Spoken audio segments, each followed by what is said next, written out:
Welcome, beautiful people, and thank you for joining us on Till the Wheels Fall Off, a podcast by Two Folk Couple. I'm Matt. And I'm Paige. And we're here to inspire others, to bring you guys into our lives and tell you a little bit about our journey. Over 20 years together, we've learned a few things. We're going to work toward being the best version of yourself possible. We're going to dig into building a positive mindset, discuss mental health, addiction recovery, improving fitness, building businesses, and insight into what it takes to navigate life today.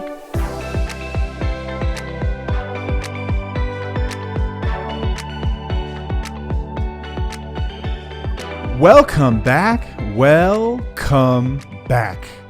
to another episode of Till the Wheels Fall Off. I'm Matt. I'm Paige. Today we're talking behaviors versus substances. Gets kind of complicated for people. They oftentimes attribute the behavior to the substance, and what Paige has always said is it doesn't matter. No, it doesn't matter. It doesn't matter.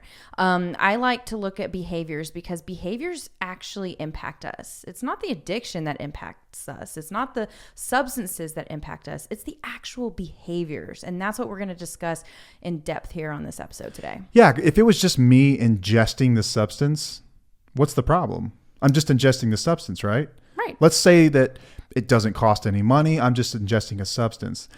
It's not the substance that bothers people, but they don't really realize that. Yeah. Because that's the most glaring thing that they can attribute to the behaviors. But we're going to get into this. Yes. Tear it apart, dissect it, and hopefully reframe the way that you look at this. This has been helpful for us. Absolutely.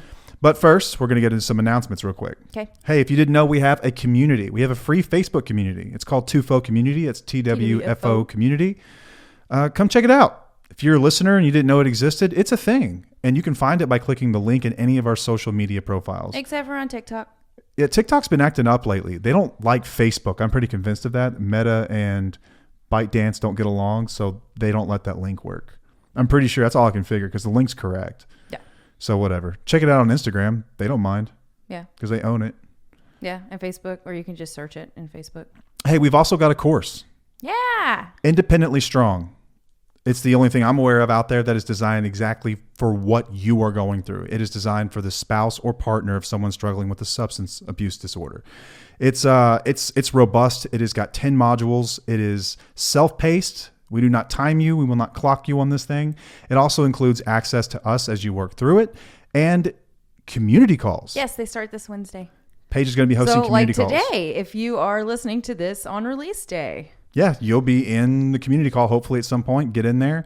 You should have received an email about this. It's a great place to process what you're working through in the course material. Mm-hmm. Super helpful. But it's also science-backed, research-backed with the help of Dr. Christopher Taylor. He is our clinical architect that helps us design this, so it's not just us two goons. You have to know that part of this... I hate that you call me a goon. I'm not a goon. Okay, one goon and one beautiful woman.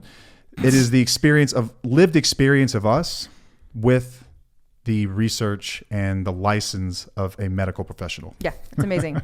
So it's not just us. It's awesome. People that are working it have said that, listen, I've spent thousands on therapy. I wish I just got this. People have said, I've searched the internet for God knows how long and I couldn't find anything, but I stumbled across this and there's nothing like it. There are other people who have studied this very thing their entire lives and found relief through this. Yeah. So it is different. It is new. It is out there. You get the perspective of me, recovered addict that has worked through this, and the perspective of a spouse that has been there, done that, and also helps other spouses work through this. Yeah. You will come out feeling stronger. You will. And you can get 75% off using the code WHEELIES75. That's Wheelies with an S, 75. Yay. Rocks are still available too. Yes. More and more rocks are going out. They I love are. seeing this. I know. Every time an order comes in for a rock, I'm like pumped. I'm like, this is a person that listens, first of all. Yes. And they're acknowledging their spouse's sacrifices, their spouse's journey. Yes. And it makes my heart happy that people who are actually in recovery from substances are listening and gaining something from the show. Like that just goes to show that it's important for everybody involved, you know? Like they're learning something. It's amazing. And I hope that it's helping their marriage. I hope it's helping their recovery. I hope it's helping so many different aspects of their lives. It's like our greatest dream come true. That's something that we didn't even think would be possible in the beginning. It's like we're going to tell this story and people who are struggling in addiction are going to hate it. Mm-hmm. But it's helpful for them. And I love that because it was sort of intended that way. I just didn't know if anyone would actually listen. Mm-hmm. But it's incredible. So these rocks, with the help of a listener, an awesome listener, gave me this idea for this rock. So in 12-step programs, or generally 12-step programs, I think they all do this. They give a coin or a keychain or something to denote, hey man, you've been sober for 30 days. Here's a token to show that, we're proud of you. That's awesome. You can show this to people. Hey, I'm really working it. It's nice. I've got mine on what do you call that? Like a plaque? Sure. I guess. All the coins up there, and you kind of collect them as time goes on. You can look back on them and remember where you were. It's a cool way to just commemorate your efforts. Spouses don't get that. I remember coming home with my 1-year coin, and everyone's really happy for me, and Paige was happy for me, but there was also a part of her that was sad because your journey wasn't acknowledged. Your sacrifices weren't acknowledged. Like, you were as much a part of this as anybody, and you were the victim of a lot of it, and there's no acknowledgement. Yeah. There's nothing there. Yeah. Like, this is a way to do that. So on the front, it's got our logo, the TUFO logo, Till the Wheels Fall Off, with our little skull guy there with the... We should break this down real quick. If people didn't know, I know our logo... I was thinking the same thing. It's not just a skull. It's supposed to... So first, backstory. We are like Halloween people. We always enjoyed spooky things. And so we wanted something that reflected our personalities, but it had to have meaning too. This is a skeleton man or woman, doesn't really say. Person, human. Skeleton person. And that represents the maskless nature of authenticity. To truly be yourself and to live by your values means that you're not living for anyone else or anything else. You are living your truest self. So that requires taking your mask off. Underneath all of us, underneath these masks, these faces we wear, there's a skeleton man like that. Yes. One of his eyes is a heart because we deal with matters of the heart. Mm-hmm. And the other one is, it's a, what do you call it? Like a Red Cross symbol, like a medicine symbol. Yeah. Because we do as well. I mean, we talk about self-care. Like we talk about taking care of the mental health. Taking care. We're not licensed counselors, but I think you can gain something from this all the same. Right. That was part of our journey. And then it's got this like dead twig looking thing with little leaves growing out of it to symbolize growth from something that you thought was lost. Yeah. So there's something to this logo. I love the logo. Not just a skeleton person. On the back of it says, "Thank you for being my rock," which is the real point of it. You get this and it's like, "Thank you for being my rock." And it is a rock. So that's fun. Puns are fun. And I think that's all we have for announcements. Yes. You can check those out on our website. Yes. Oh, and hats and tees coming soon too. Hopefully. Put in the order so soon they come in. No, we're getting there. We're getting there. All right. So let's talk about behaviors versus substances. Like, I don't know if I bring it up. You say it all the time. I do. I say it all the time within our episodes. And I don't feel like I hit on it as much as I really want to, because it's almost one of these things that came natural to me. Because with our situation, you were a closet addict. So everything that you did in active addiction, I was looking at the behaviors. I was recognizing what you were doing that was impacting me, taking money out of the account, neglecting me, lying to me, leaving for hours on end. I recognize those behaviors. I didn't make excuses for addiction or use or whatnot. It wasn't in the cards for me because you were, like I said, a closet addict. So focusing on the behaviors is so important for so many of us because it does impact us, addict or not. If somebody's lying to you and they're not an addict, how are you going to handle that? Are you going to make excuses for them? Or are you going to say, I don't appreciate lying because this goes against my values, because honesty is a value of mine. So what am I going to do? I'm going to do things to protect myself, which means I'm not going to be around this person that much. I'm going to do whatever it takes to protect myself. You're not going to make excuses that they're just an addict, or, you're going to say, no, they're lying to me. Or it's just the substance that's causing this or whatever. behavior. Yeah, because you're like, no, they're lying, because it affects you. The behavior affects us. I love your frame of that. And I would encourage listeners to, for a moment, if you're driving your car or whatever, imagine your loved one and forget about the substance for a moment. Picture that they were like me and they were a closet addict. Like, I hid my addiction for years and years and years. Like, you knew I drank, but even then I hid how much I drank. I hid that. Right. I was very careful about keeping my bottles in certain places so you didn't know I was drinking. So the house bottle always stayed full, and you were just getting the behaviors. And I knew you smoked weed all the time too, and I didn't appreciate that. And I knew that you would take Adderall sometimes, but it wasn't like it was all behaviors still. It was still always behaviors. It was not the fact that you were doing those Yeah, things. it wasn't out in the open and just apparent and to everybody. So frame it like that. Like, let's just focus on the behaviors for the context of this discussion, this episode. Mm-hmm. And yes, before we get into it, we are very aware that substances can cause certain behaviors. Substances can make them worse, I should say. They amplify them. Like, we're not, that's not lost on us. I don't want Yes. people to think that we're over here sitting there thinking like, no, I didn't always run around the neighborhood naked, you know? Like, Right. alcohol certainly played a part in that. Yes. We're not saying it doesn't, but we're focusing on the behaviors and how they affect you. Mm-hmm. That's what's important about this conversation. Yeah. Okay. Let's dive into this and let's talk about where people generally look at this incorrectly in your perspective, in your opinion, Mm-hmm. and how you look at it. Yeah. So I see that a lot of wheelies struggle with separating the two because it's understandable. Like there's so much information about addiction and alcoholism and why it happens. And then we lean into having like so much compassion that we lose ourselves in the process. So we can have compassion, right? But not tolerate the behavior. So I wanted to kind of backtrack for a second. So for me, when I'm called out on a behavior, recently you called me out on a behavior and it sucks. Can we just let it all hang out and let's just talk about it? What happened? Yeah. Yeah, that's what we're going to talk about. Like it sucks that I know that why my behavior was present. But it didn't excuse me from continuing to do the behavior. You want to talk about what happened? Yeah, we don't argue a lot. Like, we really don't. Like, No. Stupid spats here and there, like dumb little stuff, but 10-second spats. Like, we don't have like big blow ups. And I really don't bring up a whole lot of things, but there's one thing in particular that I challenged Paige something on here recently. So Paige is extremely introverted. Mm-hmm.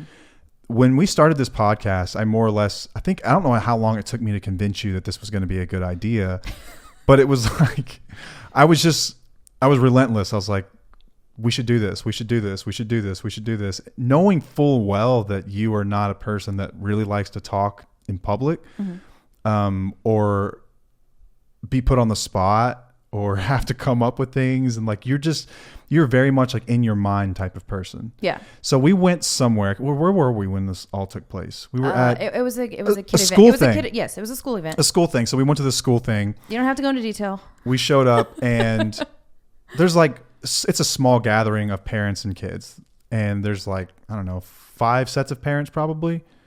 Okay. Ish. Yeah. And I walk in and say hello to people because it's an intimate setting. So you can't really like just not say anything because then that'd be a little bit awkward. So you just say hello, exchange pleasantries, BS a little bit. Mm-hmm. And I noticed that like Paige was next to me at one point and then she just sort of disappeared. Mm-hmm.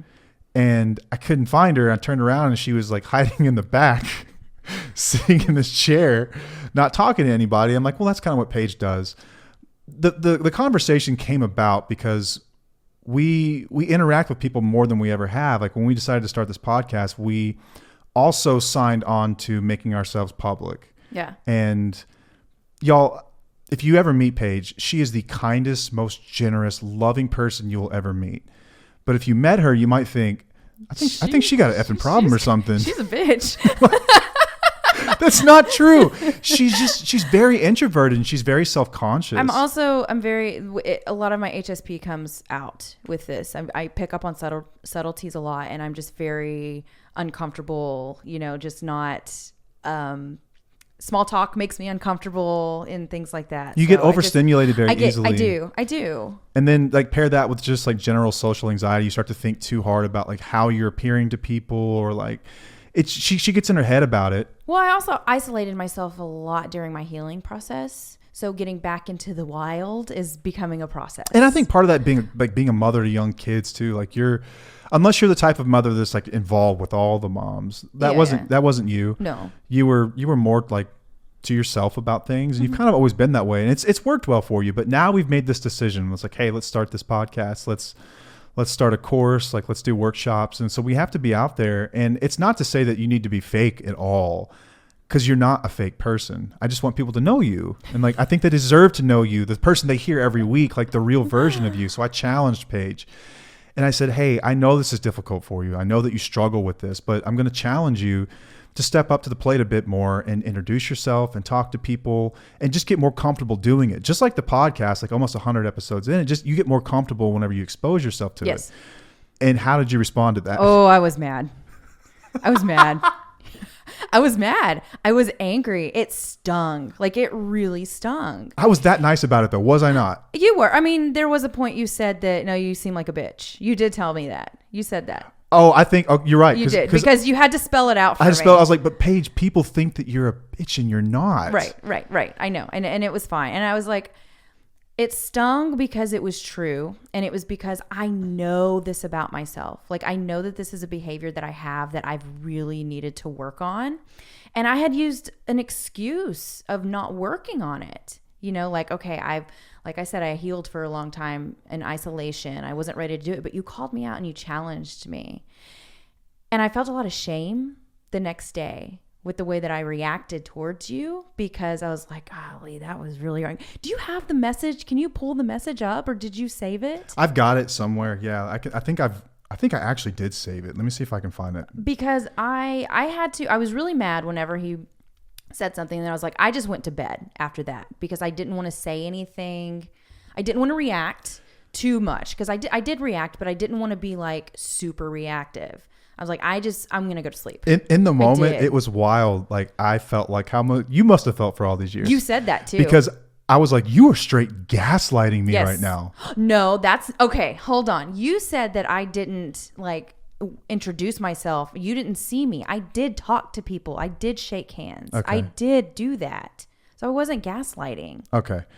I'm sorry. I didn't see that. Yes, exactly. But, it felt very like, this must be how you felt all these years. Yes. When you bring up a normal, reasonable concern and you're really sweet about it, and you get this like anger retort. But anyway, the next day, the next morning, she woke up and sent me this message. She said, she put like these 4 points. She said, 1, thank you for calling me out on my bullshit and for challenging me. 2, the truth hurts, but it sets you free. That's something we always say, is that the truth will set you free, but at first it's going to piss you off. Yeah. That's true. You said point 3, I'm sorry for handling it like a child. Point 4, I will work on all the things. I had a ton of process. I had to process a ton of emotions since last night. Shame, catastrophizing, sadness, anxiety, and acceptance. I know what it needs to be done to get out of my comfort zone. I love you. And I responded like, I love you too. I understand. We're human. We're going to make mistakes. And you know that I'm going to do something about it. Absolutely. You know that I'm going to actually push myself to change, because 100%. I've done that our almost entire relationship. You bring something up to me, you challenge me, and I'm going to be honest and try to fix it.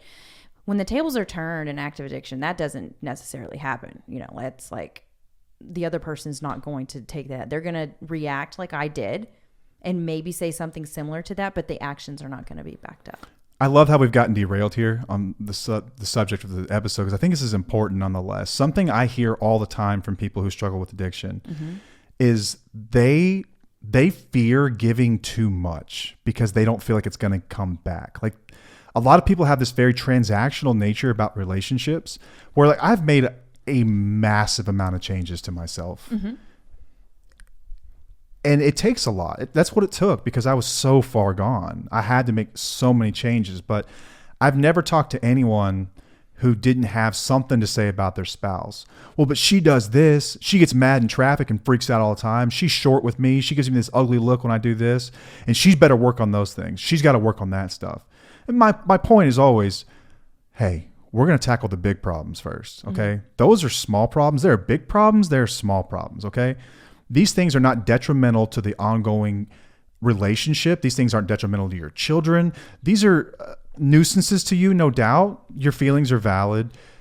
And my guess would be she will work on these things, but we've got to address some major stuff first. Yeah. But shut up with all that. She will get to it, okay?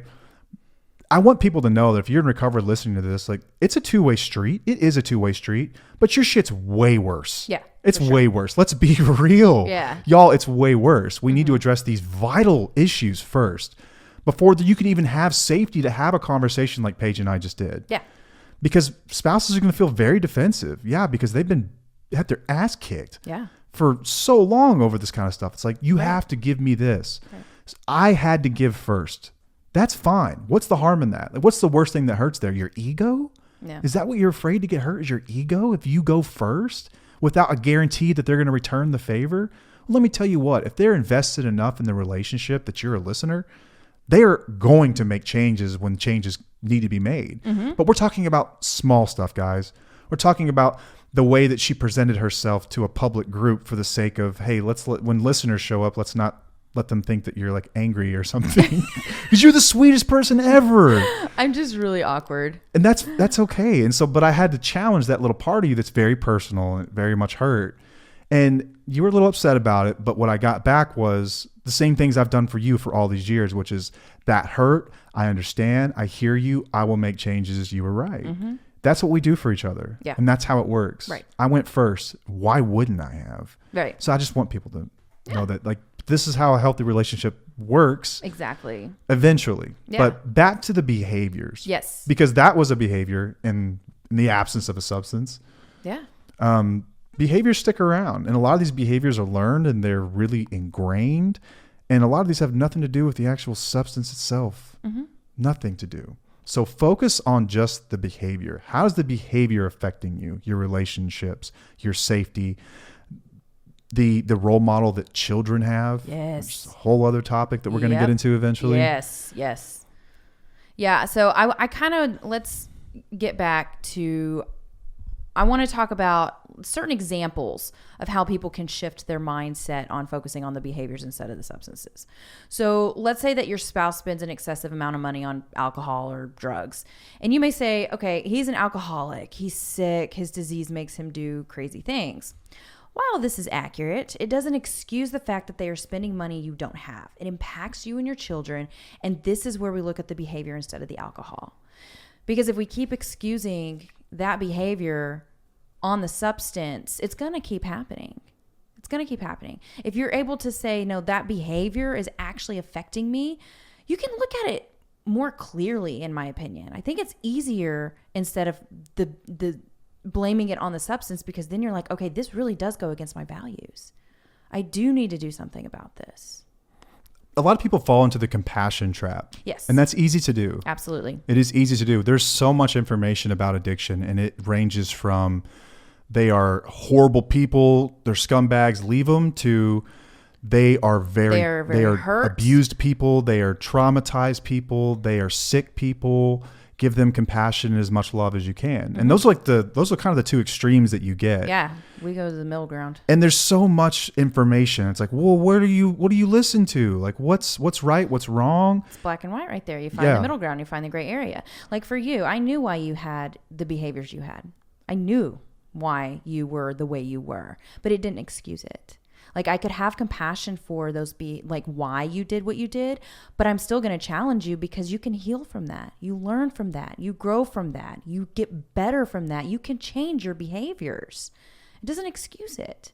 Just like I was harmed in our relationship, it was my responsibility to heal from that. It was my responsibility to deal with my trauma, not make it an excuse to treat people like crap.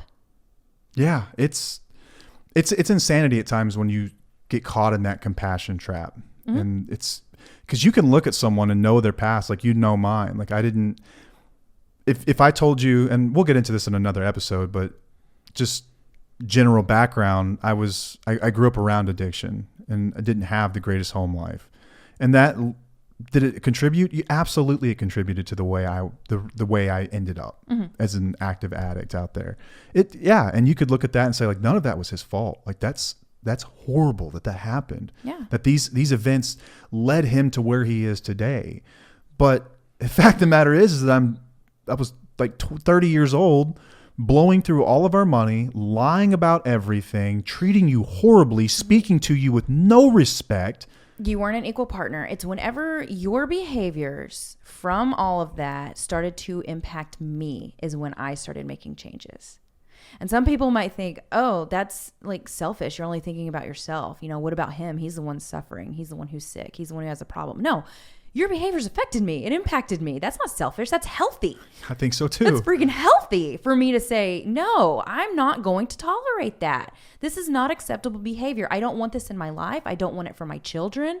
I don't want it for my grandchildren. Like, it stops with me. It stops here and now. That's not a bad place to be. No, it's not a bad place to be. But don't fall too far into the compassion trap. You can hold two thoughts at once. Yep. We're really big on that. Yes, I agree. Hold two thoughts at the same time. And Paige very much understood where some of this was coming from, but also without having a lot of the background on what I was actually doing. You were just like, you're just an a-hole. Like, you thought you just married an asshole. Right. I remember you saying that. Yes. Like, I didn't even know you were an addict. I thought you were just an asshole. Yeah. But you're still an asshole. Yeah. Even you're just an addict asshole. Yeah. It didn't excuse it. And that affects me. It doesn't excuse the behavior. Right. That's a great example. Because everybody can change their behaviors. We can all become better people. Just like that incident we just talked about. I used that as fuel. The shame that I had from that, I use it as fuel to change my behaviors to become a better person. Addicts are no different. You just have to remove the substance first before you can get to that point, which might be difficult, but it's a choice. You can recover and change your behaviors. I think that, maybe I'm naive about this, but I think that recovery is possible for everybody. I really do. I think that there's a path that exists for everybody. Yeah. Does that path look the same for everybody? No. Hell no. No, but there's a path that exists. Now, to what degree are you willing to challenge your previously held beliefs and ideas and do the work necessary? That's where the rubber meets the road. And that's where we start to see this huge difference in people that try recovery and those that are successful at it. Mm-hmm. We can talk about all the reasons why at another time, but I believe that it's possible for everyone. I believe that people can change. I believe in the human capacity of change and of learning and of stretching. But they have to really want it. I don't think I would have waited around for you forever to change. I'm glad you did. If your behaviors didn't, if they were still impacting me, I was going to keep challenging you or, build myself up to make decisions that I needed to do. Yeah. And what are we about to get into? Because I was going to go through some of the behaviors. No, I've still got some examples I wanted to go through real quick. Okay. So for people to understand, like, I'm just breaking it down. So let's just say that your spouse lies about something, because we know that lying is huge in these relationships. And you may say, like, they're honest when they're sober, but when they get drunk, the lies keep coming, or when they use the lies keep coming. This might be really hard to hear. But it also might validate you as well. But even during their sober moments, they're lying. It's not a switch you just turn on and off. It's not a switch. Like, the lying is a behavior that's not excused because they were drunk or high. Like, it betrays your trust. It will impact your mental health. And it's not a healthy relationship if lying is involved. But when they're sober and they're saying things to you, there's a lot of manipulation that goes through that. Like, in between the sober day and the drinking at night. Like, even, like, we'll say, communicate with them when they're sober. You're still not going to get through to them because they're not going to hear you. They're still in that mode. Addiction doesn't stop just when the substance is absent. And we've talked about this to some degree, but think of the addiction as it is attached to them. Okay. It's like this thing attached to their shoulder, and it's more prevalent and it's more obvious and it's just more disgusting to you whenever they're actively drinking or taking a drug. Because it's amplified. It's amplified. These behaviors are amplified, right? Inhibitions are lowered. People say ridiculous things. They act in crazy ways that are out of character, but the addiction is still there. And lying is a behavior that accompanies it, but is not, addiction doesn't cause lying. No. And you think about it, if I'm not using right now, but I drink every single day, I'm an alcoholic, I will lie to get back, to keep the addiction going, to keep that going. Mm-hmm. So lies take place all the time, throughout the day. There's the love bombing. There's the manipulation that goes on that, is part of lying. Like, I remember whenever you were in active addiction or whatnot, like, you would, like, write really long love bomb paragraphs, texts, or whatever. And I'm like, this is just kind of weird, because in healthy relationships, it doesn't go to that extreme. Like, we'll tell each other that we love each other and, we appreciate each other, but it's not like this whole, like, oh, you're the best thing for me, you're the best person in my life. The love bombing that's like really extensive. Like, that's, I don't want to say it's a lie, but it is making something bigger than it really is to keep it going. You know what I mean? Yeah. Does that make sense? No, yeah. I mean, addiction it's marked by these extremes. Yes. Because go back in your messages, 10 messages back, and what do you have? You have someone calling you the worst names ever. Right. Saying horrible things about you and your friends and your family and the type of mother you are and all kinds of sick stuff. Mm-hmm. And then you get this other crazy extreme. So which is it? It's all the same person. Yeah. That's what I've tried to get people to understand. It's like, this is the same person. Right. It's really difficult. We try to explain that kind of like with the whole behaviors versus substance thing. It's kind of hard to explain in a way, but we're trying to, it goes hand in hand with what you just said. Yeah. And lying, man, it is like, I'm going to take a quick moment quickly here on the harmful effects of lying. Like, okay. Lying is detrimental to a relationship. And it can be detrimental to your mental health. Again, like I will say this just about every episode, like, we are not licensed counselors. We do not diagnose people. We do not pathologize anything. Like, we are just people who've been there before and read a lot about this stuff and experienced a lot of it through the experiences, the journeys of other people as well. Yeah. Been around this deal for quite some time, but right. Some of the harmful effects of lying, it can cause erosion of trust. Trust is the foundation for any relationship of meaning, period. Doesn't matter if it's a business relationship. Doesn't matter if it's just a general friendship. Doesn't matter if it's a relationship you have with things that you aren't even necessarily directly related to. A relationship with the government. Like, you could argue that, trust is required in order for that to run. Trust with the business. You're going to go somewhere and you're going to get what you ordered. Trust is inherent in any healthy relationship. Lying erodes trust. So repeated lies will destroy trust in relationships, whether it's personal, professional. It's foundational for healthy interactions, and it will cause massive difficulties if it goes on. Yeah. It causes emotional distress. So being lied to can cause feelings of betrayal, anger, sadness, confusion, and these contribute to a range of mental health issues over time. It causes self-doubt in somebody. Mm-hmm. Consistent deception can lead individuals to question their judgment and perception of reality, leading to self-doubt and lack of confidence. When we start... we talk about the loss of self. Yeah, and we don't trust our instincts. Yeah, we talk about the loss of self. This is what it does. It makes relationships break down. I think that's pretty obvious, but causes massive rifts in relationships. And it can actually cause behavioral changes in people who were lied to as they become more suspicious, paranoid, overly cautious, and it impacts their behaviors with others. Yeah. I mean, you start to really foundationally change the way that someone's mind works.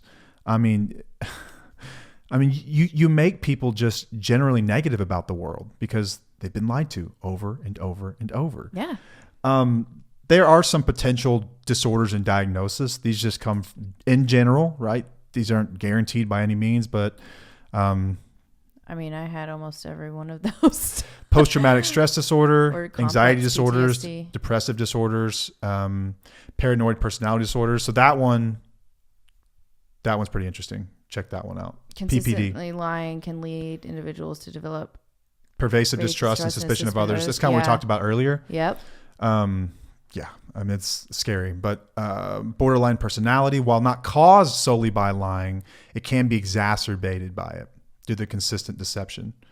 CPTSD, complex trust PTSD. issues, attachment disorders. Like, lying is possibly the most damaging behavior. And we toss out lies as addicts and alcoholics like they are nothing. Yeah. It's like Oprah giving away a car. Here, you get a car. You get a car. You get a lie. You get a lie. It's like it's like you're programmed to do it or something. And then even whenever you remove the substance and you go to treatment, some people still continue to lie. That's going to affect you. It will. Absolutely. The lies, the effing lies. I just lying it's very natural in many ways. Like, children, I was reading a study on this the other day, like, children generally around kindergarten age can figure out that they can learn, they can lie. They can just not be honest about something. So they don't get in trouble. So they stay out of trouble. Okay. And for many of us, we're taught you don't do that. Like our kids, they'll do this. Caught our kid in a lie today. Yeah. I mean, and sure. we talk about the honesty and how important honesty is and how important trust is. But it's a natural thing that many people do. I don't want anyone to think that like someone who lies is just terrible. Everyone's lied. Everyone lies Like, at some point. Yes. Have you Especially ever like had you a said friend with kids? Have you ever had a friend that got their hair colored and they asked you, "What do you think about new hair?" And you were like, "Oh, I love it." And you thought, "Really? Like that doesn't look very good." Yeah, but it's not affecting your. But it's a lie nonetheless. Yes. Lying is Yes. natural to us. Sometimes we do it for good reasons, oftentimes for bad reasons. But when it comes to addiction, we're often doing it to keep the addiction alive. It becomes a self-preservation in many ways. Like I can't not do this. I have to do this, so I have to lie. And then you do it enough times, it becomes second nature. It just becomes an operating part of your personality. It's like someone installed software on you and you just use it all the time. Yeah. You do it so much when you're lying to people about these little things. You start to think like, what's the harm? Like, I'm not really doing anything to hurt anybody. Like, I'm just drinking. Like, what's the big deal? You start to rationalize all this stuff. Your brain gets really creative about how you do that. And before you know it, you're just being dishonest about all kinds of stuff, whether it's exaggerating, telling white lies, or like really meaningful lies about, no, I didn't cheat on you when you know you did. I mean, really important things, but it sort of ramps up over time. It starts with, no, I didn't take a cookie out of the cookie jar, and it ends up with these massive things. The more you do it, the more natural it becomes to somebody, and it sort of becomes like a way of programming for people. Yeah. But it's massively damaging to relationships. But lying is probably the most damaging, and it's the most common that we see for people even in recovery. This is harmful. You could be removed from the substance. You could be sober for 2-3 years, and you lie about something, your spouse will react as if they are watching you drink, just like you did whenever things were really bad, whenever it was active and you lied about it. They caught you in a lie. Betrayal. It feels exactly the same to a spouse. Yep. Feels exactly the same. Yep. These behaviors have to be addressed. So when everyone's like substance, I'm going to breathalyze them, I'm going to drug test them.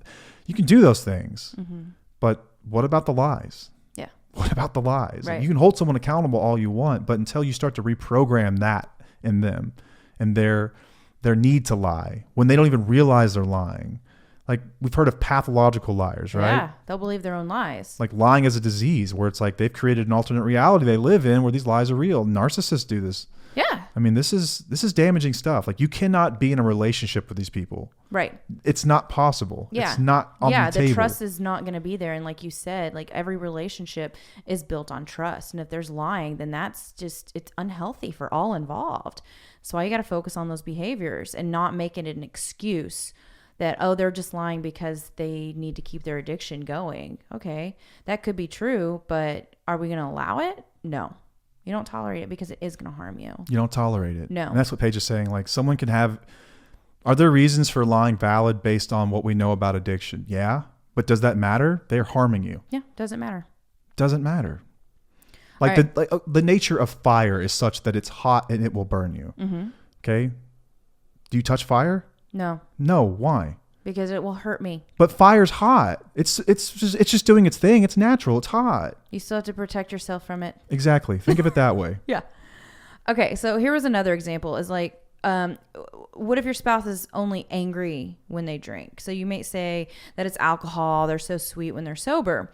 And like we said before, alcohol might amplify the behavior, but the anger will come out during sobriety as well, unless they learn how to cope and manage their anger in a healthy way, because their anger does impact you. That is the behavior, not the substance. And we've seen, there's many people I've heard where their partners will stop using or stop drinking and they're angry. Like they are just angry. I was. Yeah. Remember that time I tried to quit cold turkey, like, I think like 4 or 5 months before I checked into treatment. And it was that Christmas before. Yes. And okay. Yeah. I was as irritable as people get. Right. About everything. Because you didn't learn how to manage your anger. I had all this information coming in, and I didn't have any way to categorize it. I didn't have any outlets for it. I didn't know what to do with it. And it was just overwhelming. And the result was anger. But I was always angry. Like this is like something in me, and then the substance just exacerbated it. Right. Just made it worse. Right.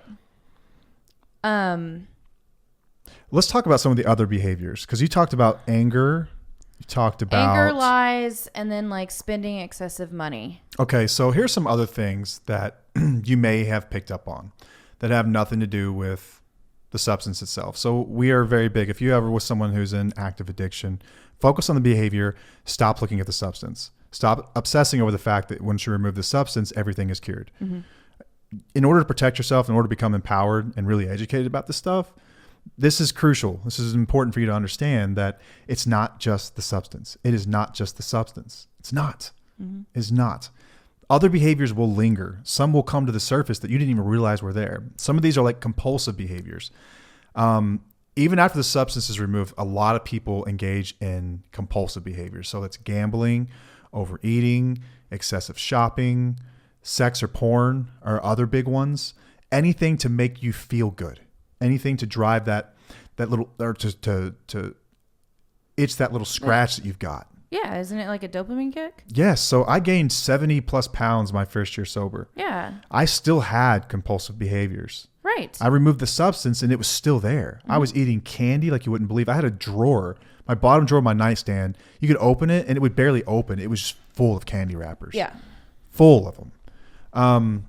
Avoidance. Addicts often use substances to avoid dealing with emotional pain or stress. So without the substance, they will oftentimes continue to avoid facing their problems directly. Mm-hmm. They become withdrawn.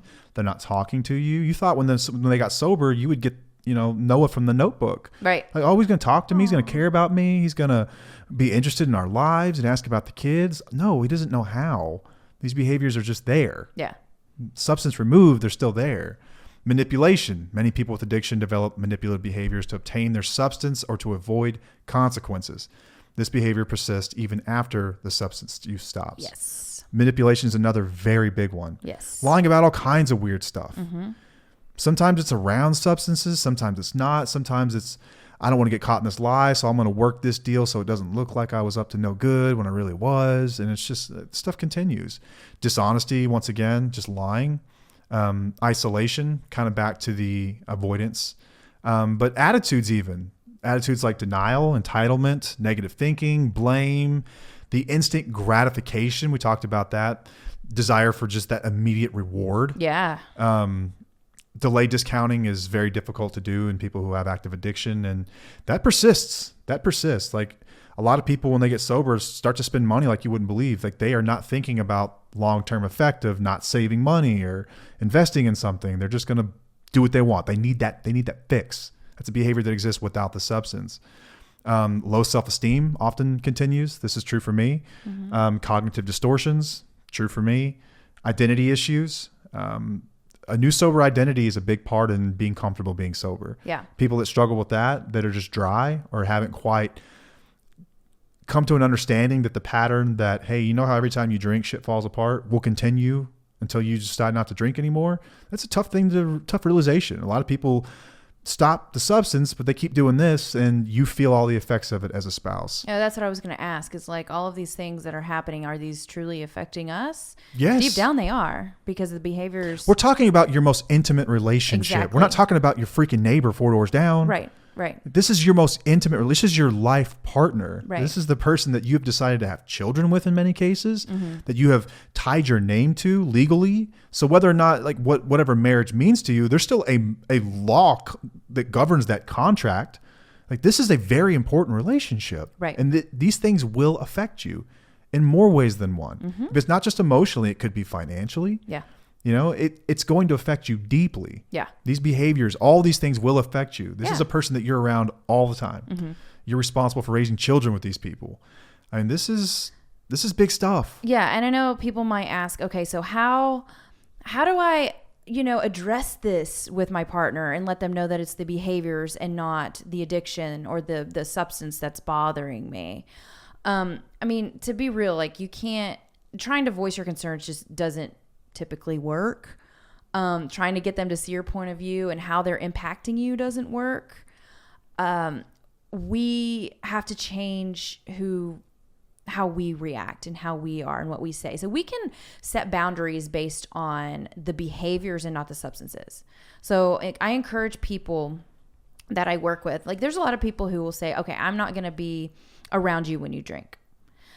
okay, I understand starting small and doing something like that, but that's still focusing on the substance. How about you don't want to be around somebody who disrespects you or yells at you? And this could be while they're drinking or when they're not drinking. You can use your I feel statements and say, I feel uncomfortable and unloved when you yell at me. If you continue to yell at me, I will remove myself from the home. You're going to know the feeling. You're going to know what Paige is talking about here, because when they're not drinking and they do it, it's going to feel exactly the same. It's like, oh, they're being that person right now. Like, oh my God, I hate when they do this thing. And it's not just the substance, but acknowledge that. Acknowledge that it's behavior. It's that behavior from that person that's really harming you. Yes. It's not the drink. Right. But even when they are drinking and they do these things, just focus on the behavior, because that's what's truly impacting you. It's not the fact that they drank. It's the fact that they are yelling at you, disrespecting you, calling you names. You know, that is what is harming you. Focus on that. Yeah, love bombing is another one too. Like we talked about love bombing a little bit, but alcoholics do this thing, and addicts do this thing a lot. People that struggle with substances, I should just say.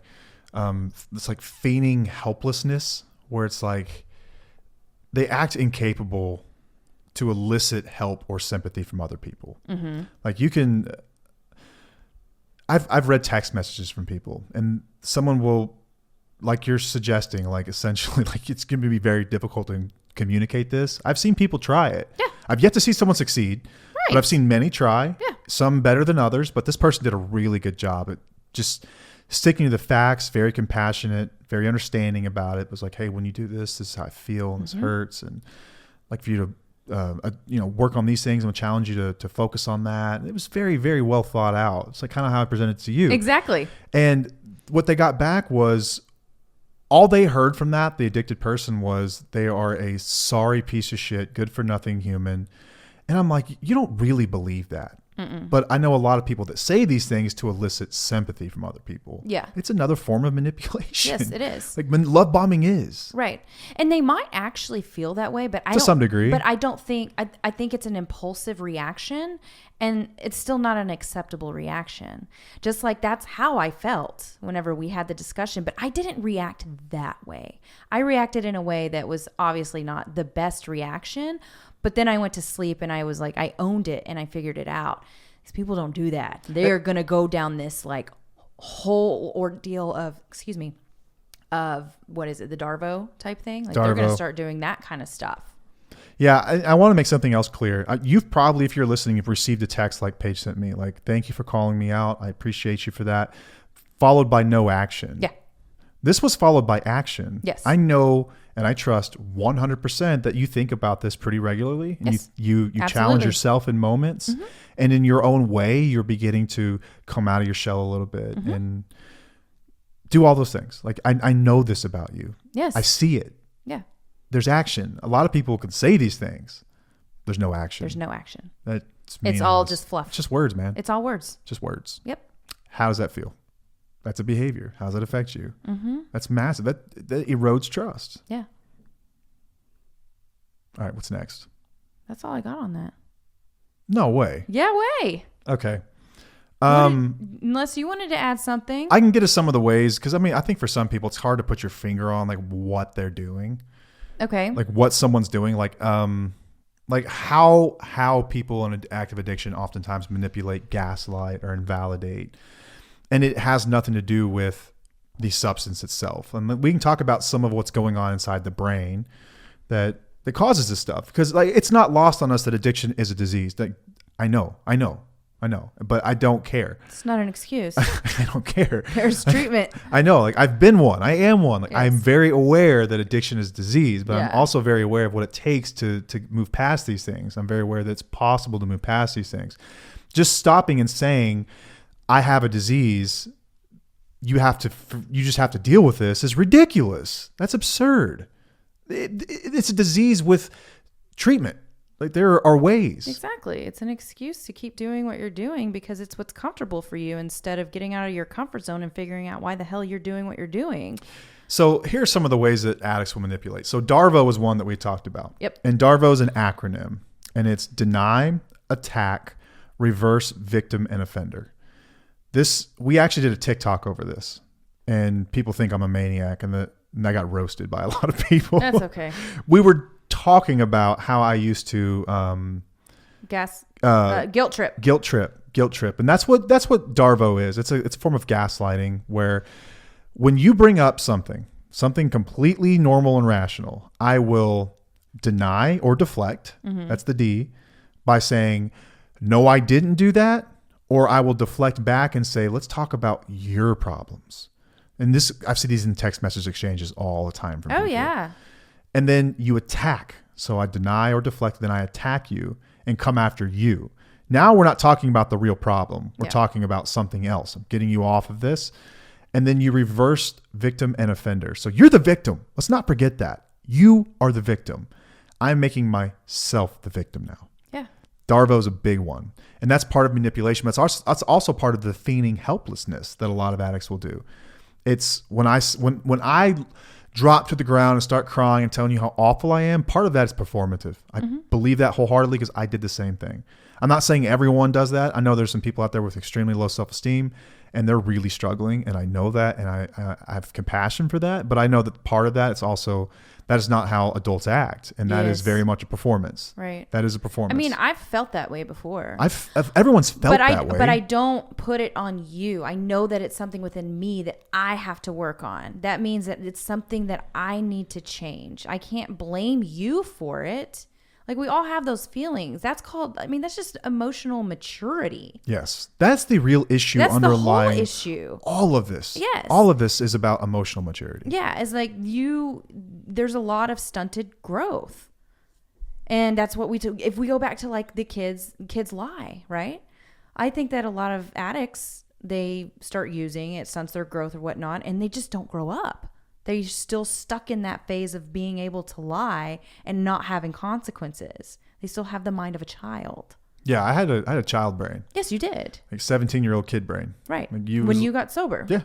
Like that's how I felt. I remember when coming out of treatment and everything else, and I was like, I'm behind. Like I'm so far behind. Like, I would hear adults have conversations about things I never paid attention to before, and I'm feeling so left out. Like, oh my God, I'm so far behind. And at first it's like, oh my God, am I ever going to come out of this? But then there's another part of me that was stronger that was like, I will do whatever it takes. And I've been given a course forward, through IOPs and all kinds of stuff. And it's like, do this and you're going to be okay. And I just stuck with it. And it works. Like I'm my age now. I think I'm my age at least. Yeah. Now. Yeah. I think, yeah. I caught up. I do. Yeah. Caught up. I agree. But anyway, another way is playing the victim. We talked about that, guilt tripping, which we were just discussing in that clip. Yep. If you haven't seen it, it's on TikTok. It's the one with like a bunch of views. Charm and flattery. Oh man, this is one too. The cringe I see. Blech. Girls, you know it. You know. You know this. I know you know it. I see this in messages all the time. I'm like, there's no way that guy thought that was like a normal response to that. Though, I've heard some wheelies miss that part. The charm and flattery. It's fake though. That's what I hate to say that out loud, but I think that's true. I think it is fake. Like there's what we were talking about earlier is that we don't do that in our healthy relationships. We still do. But I think daily I look at you and tell you like you are gorgeous. Right, but you don't do it in a way that's like, it's not fake and phony and cringy. Right. It's not like you're trying to get something. It's like you're being honest. When kids butter you up before they're going to ask you to go sleep at a friend's house or something like that? Exactly. Yes. That's what it is. They're buttering you up. Yes. And there's a difference between that and someone sincerely giving you a compliment about something. There's a difference. Yeah. Charm and flattery are manipulative techniques. Yeah. Or Riz as the kids call it. Sucks. Yeah. It just sucks. I'm sorry. Lying by omission is another manipulative technique that a lot of people will use and continue well into sobriety. Lying by omission. Just not saying something. Withholding important information to manipulate perceptions and decisions. It's a big one. Gaslighting. Denying reality. Still takes place. I did this sober, y'all. Oh, yeah. Sober, I did this. Contradicting other people's statements to create confusion. Just running the old like smoke grenade play. Like if I can just confuse you enough, then you'll just give up. just running you through. You ever seen that meme of Charlie from It's Always Sunny with all the strings on the board and he's like looking all crazy? No. Oh, you've not seen that meme? That's what this one's like, though. That's like the smoke screen. Minimizing feelings and projecting are also things that stick around. These are behaviors that are harmful. These take place even in the absence of substance. Dismissiveness. So when we talk about invalidation, this is a sort of like it's a culmination of a lot of things. But you're talking about stuff like with dry drunk and stuff. This isn't necessarily what this episode is about. Like, this is about how the behaviors are affecting you. And these things, like affecting the other person, substance or not, it's the same thing. Okay. Right? Or no? I must not be hitting the point then. These are things that they're doing to you with or without the substance that are affecting you. Okay. I'm just trying to give some more examples of them. Like, 'cause we covered money, we covered... Yes, lying, anger. Right, but like some more of these things. Like these things aren't just like front page news. Like everyone knows what a lie is, but what does a lie mean? We're talking about gaslighting, Darvo, manipulation. Right. This is a lot of the substance. Yeah, this is... Invalidation. Is this just part of their behavior? Like, it's just their personality. Something very common is invalidation. Yeah. Invalidating someone's feelings, whether they're dismissive, just brushing off your concerns, like that's not important. That's harmful to you. That is harmful. We talk about the loss of self. You did that for years. Oh yeah. Like when we talk about the loss of self and the loss of, like your ability to trust yourself and your gut instincts. This is where that comes from someone dismissing you, from someone belittling you, from someone mocking you or being sarcastic about everything you say, or someone ignoring you. These things are harmful. Mm-hmm. These are harmful behaviors that you need to be on the lookout for. Yeah. So we talk about addiction, and I just want to spend just a moment here to talk about some of the, Paige loves this part, some of the neuroscience. I don't want this to be an excuse as to why people why their behavior is like that. Like, I don't want you to think that it's acceptable behavior because of why they do these things. I think that's an excellent preface to all this. Okay. I think that's perfect. Thank you for saying that too. But we do have people But we do have people that are in recovery that listen. And so okay, that's a good point. I do want people to know that like these things can be fixed. Like these things can be worked on. Mm-hmm. The brain is malleable, the brain is plastic, like neuroplasticity. Right. It can be changed over time. Our behaviors can change. But these things do not excuse the behaviors that your spouse is feeling. Right. These things do not excuse these things at all. I'm just trying to give some, some context, like what's happening inside someone's brain. Because a lot of times we get these posts that are like, I don't understand. Like, I want you to understand that this is probably what's happening, but I also want you to understand. You can't understand. But I also want you to understand the behavior is unacceptable. You should not tolerate it under any circumstances. Okay. Period. Right. We talk about in the beginning, we open this about having compassion for someone who's like struggling, but also not tolerating the behaviors. Yeah. So we talk about the struggle. This is part of that. We just talked a lot about the behaviors that you should never tolerate. When we talked about invalidating, when we talked about gaslighting, we talked about manipulation, we talked about all these things, the attitudes, the behaviors, all that crap. Yeah. This is who they are. This is who that person is presenting themselves to you. This has nothing to do with the substance itself. These things exist even in the absence of it. Mm-hmm. The substance just makes these worse. Okay. Part of what's going on in someone's brain, we talked about the prefrontal cortex. This is the part of the brain that is responsible for decision making. It is damaged in many people. Addiction damages this part of the brain. Impulse control is involved in the prefrontal cortex. Decision making, understanding consequences of actions. Addiction impairs these things. The reward system this is a hard one to say. Sensitization. Thank you. I got one right. Brain's reward system. So it involves the mesolimbic pathways and neurotransmitter dopamine. We all know dopamine. Becomes highly sensitized during addiction. And that results in this ongoing drive to seek immediate rewards or relief even at the expense of others, and it reinforces manipulative behaviors. These things take place with or without the substance. Mm-hmm. This is what has happened to the brain in addiction. Yeah. So again, like just getting them to stop drinking, do you think they're actually going to fix this stuff? That's the question you should ask yourself. Right. Would they ever stop drinking? Would they ever go to therapy to rewire their brain? Like, that's more important to ask yourself. Yeah. The type of person that would do that. If not, then you should make your decision easier. Right. I would think. Yeah. Emotional regulation deficits. I know all about this one. So addiction makes it really hard to manage emotions because you're never dealing with any of them. Right. You don't have to. Ever. You're not dealing them from the beginning to the end. Just like me, whenever I stopped using the substance, I was just incredibly irritable and shitty all the time. I was mad. I was manipulative. I was invalidating. I was a horrible husband. Sober, man. Sober. I was awful. The behaviors at that point are what you were focused on. You were not worried that my brain was having trouble getting back to normal, and especially when I was doing nothing to fix it. Yeah. It wasn't until I started to take honest and earnest action to work on this stuff did you develop the patience to say, okay, I'll stick around and see what happens next. He's working on it. He's actually doing something. He's working his ass off on it every single day. Then you gave me some patience, but you were ready to pack stuff and leave. Yep. And many people have already left and they're wondering, did I make the right decision? If they're not fixing these things, then you absolutely damn right you did. Right. The amygdala. So the amygdala, which is involved in processing emotions, becomes overactive in people in addiction. It leads to heightened emotional responses. That's this whole black or white extremes. Yep.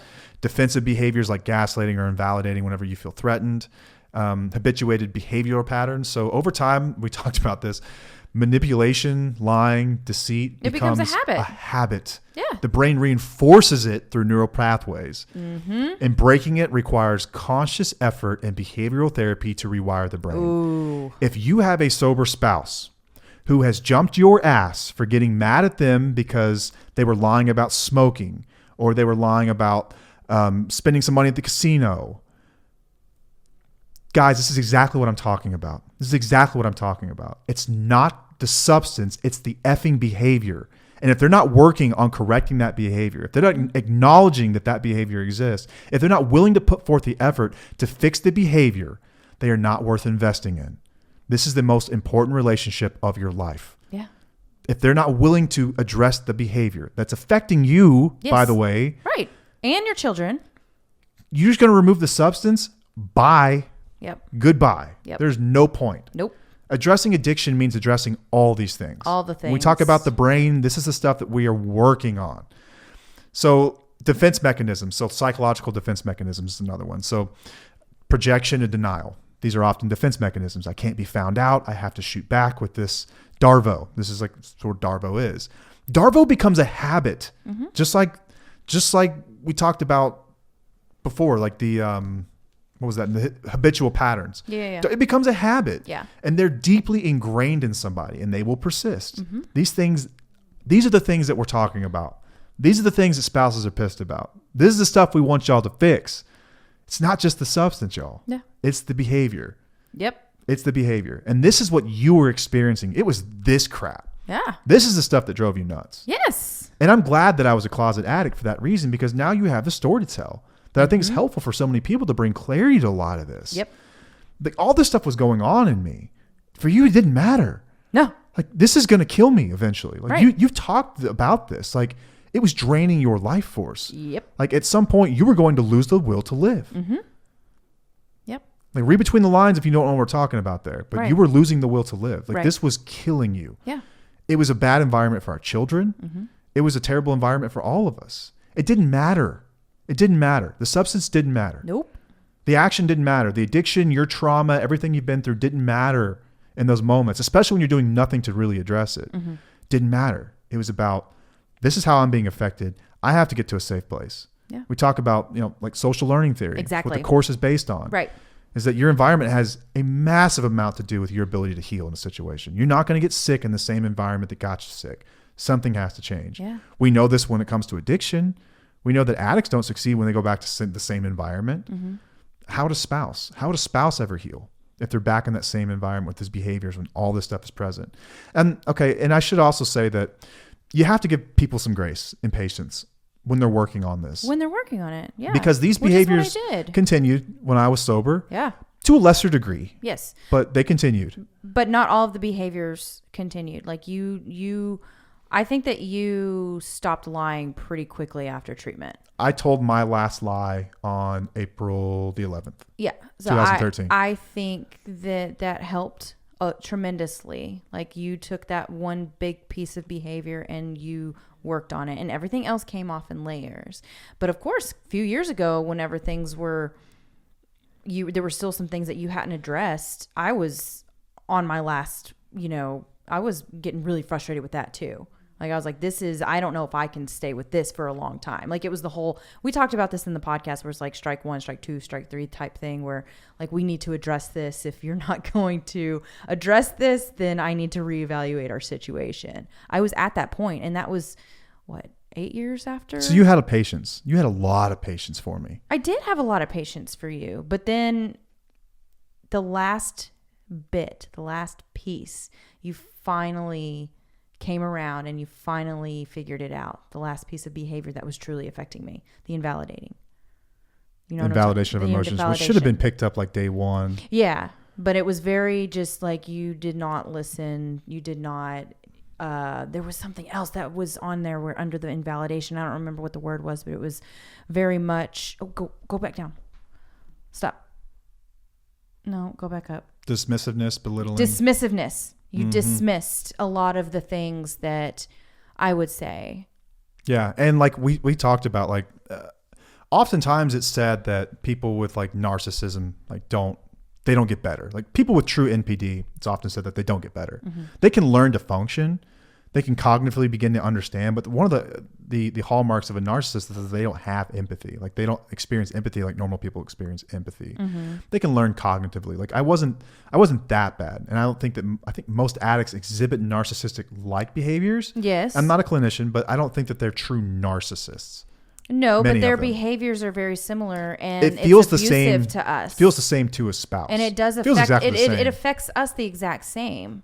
If But- they're a narcissist or not, it's the same behavior. But the reason I bring this up is because I exhibited narcissistic type behaviors in our relationship after sobriety, and like when it came to validation and Darvo and all this stuff, you knew why those behaviors were there. This was a defense mechanism I developed as a child. Yep. And it was part of me, and it was like second nature to me. And it took everything I had to address that and to break it, because I didn't even realize I was doing it half the time. It was compulsive. It was automatic. The work required to recover is huge. It's substantial. And it's why so few people end up with a happily ever after like we got, because of the work required. If someone's putting in the work, and when I say work, I mean intense therapy, some sort of a program, they are reading, they are invested, they are listening to shows, like they are freaking in it. I was obsessed with it as I've ever been obsessed with anything in my entire life. Obsessed. And to this day, I still am. Like it's my life. Like I'm addicted to getting better now. I'm addicted to learning more. What else can I uncover? Yeah, it's a lifestyle. That's what recovery looks like. We've talked about that too. Yeah. And so you gave me patience for it. You gave me some rope. Every time I would show behavior, I would start to change. I would address things. But man, I love that you looked at the behaviors and you didn't look at the substance. It's like, F the substance. I'm not talking about the substance. I'm talking about the lie you just told me. I'm talking about the way you just dismissed me. Yeah. I'm talking about the way you just spoke to me, your anger and all these things. Like that's what's important. I feel like if I would have known more about addiction and then had too much compassion for that, would have screwed it up. I think it would have screwed it up. I think that it would have enabled you more to where I would have ran with that too. Where you would have ran with it. For sure, I would have. Me back then, for sure. Absolutely, because you'd been like, oh yeah, you'd feed off of it. Oh yeah, she feels bad for me. I don't have to change. Why would I have to change if she's going to tolerate the behavior because she has compassion? But I had compassion for you because I knew how you were, but I still wasn't going to tolerate it. I love that. And I think that's a healthy attitude to take forward. Too. I would love to see more spouses adopt that sort of an attitude. I think it's going to take practice because a lot of people have focused so much on the substance and learning more about addiction and things like that instead of looking at the behaviors. It's going to take some practice to switch it. And what I'm going to try to challenge in the community is to start focusing more on behaviors and not keeping them sober or getting them sober or stuff like that. Start focusing on whatever it is they're doing that is affecting you. Yeah, pretend this person's not using a substance. How are they treating you? Exactly. Yeah. And how is it affecting you? How's it affecting your kids? How's it affecting your life? Not the substance. So I'll go into the community and I'll start really pushing it a little bit.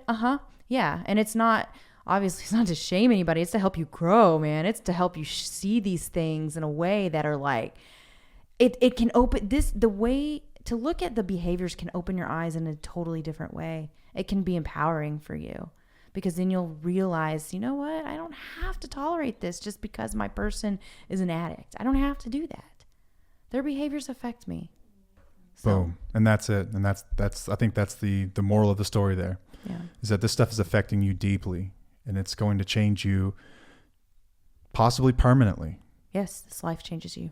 I mean, this is serious business here. Yes, this it is is. the most intimate partner that you have in life. And this can't continue. This just can't continue. It can't. Something's got to give. And I hope they recover. I do. But if they choose not to, I hope that you have the strength to make a decision that's best for you and your children. Right. And that's maybe to remove yourself from that situation for a while. Right. And just continue to educate yourself on how the behaviors impact you, you know, and empower yourself. Build that strength up. Yeah.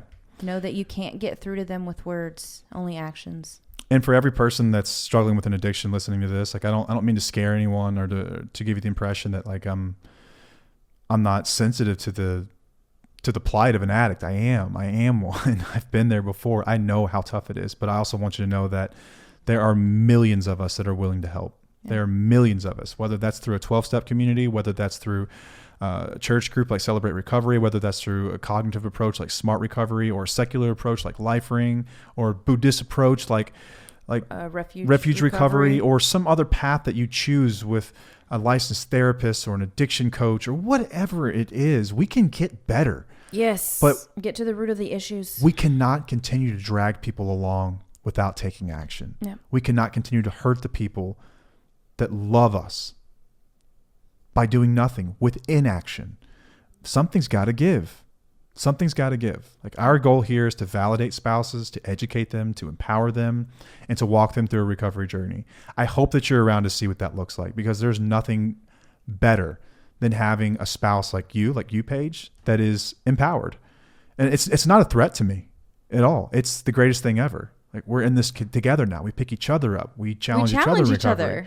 We're learning together. Like, we're on the same page now. Yeah. For so long, it wasn't that way, No. you know, until you really became to see this for what it really is. And like, I know on one hand, like nuts to bolts, she would leave me if I relapsed. I know that.